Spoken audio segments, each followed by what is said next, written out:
Imagine कीजिए, आप हिमालय की 16,000 फीट की ऊंचाई पर हैं। चारों तरफ बर्फ की चादर है और सन्नाटा इतना कि आपको अपनी धड़कन सुनाई दे। अचानक बर्फ पिघलती है और आपके सामने एक झील दिखती है। लेकिन ये कोई आम झील नहीं है।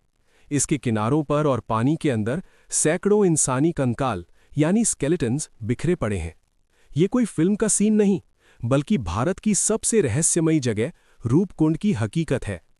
आज हम इस स्केलेटन लेक के उन राजों को खोलेंगे जिन्हें सुनकर आपकी रूह कांप जाएगी। ये कहानी शुरू होती है 1942 में, जब एक फॉरेस्ट गार्ड ने इस सुनसान झील को ढूंढा।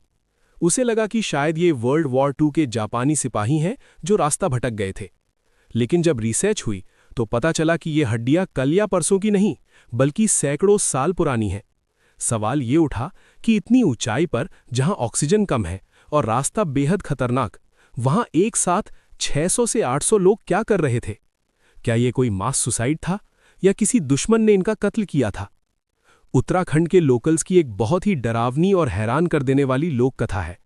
कहा जाता है कि कन्नौज के राजा जस धवल अपनी प्रेग्नेंट रानी और नौकर चाकरों के साथ नंदा देवी की यात्रा पर निकले थे।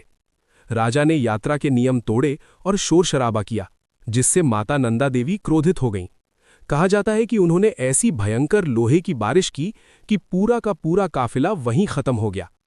सुनने में ये एक कहानी लगती है, लेकिन जब साइंटिस्ट्स ने हड्डियों की जांच की तो सच्चाई ने सबको चौंका दिया। नेशनल जियोग्राफिक और कई बड़े साइंटिस्ट्स ने इन स्केलेटन्स का डीएनए टेस्ट किया। रिपोर्ट्स ने दिखाया कि इन सभी लोगों के सिर पर और कंधों पर एक ही तरह के चोट के निशान थे, जैसे किसी ने ऊपर से किसी गोल चीज से हमला किया हो। कोई तलवार या तीर का निशान नहीं था। इसका मतलब वो पुरानी कहानी सच के काफी करीब थी। साइंटिस्ट्स का मानना है कि वहां इतनी बड़ी क्रिकेट बॉल के साइज की ओलों की बारिश हुई थी कि लोगों को छुपने की जगह तक नहीं मिली और वो सब वहीं मारे गए। लेकिन रुकिए, रहस्य यहीं खत्म नहीं होता। हाल ही में हुई एक नई स्टडी ने सब कुछ पलट कर रख दिया। डीएनए टेस्ट से पता चला कि ये सारे लोग एक ही वक्त पर नहीं मरे थे। इनमें से कुछ लोग 9th सदी के थे तो कुछ लोग 1800s के। और सबसे अजीब बात यह है कि कुछ कंकाल तो डीएनए के हिसाब से ग्रीस और यूरोप के लोगों से मैच करते हैं। अब सवाल यह है कि यूरोप के लोग 200 साल पहले हिमालय की इस छोटी सी झील तक क्या करने आए थे और उनकी मौत कैसे हुई?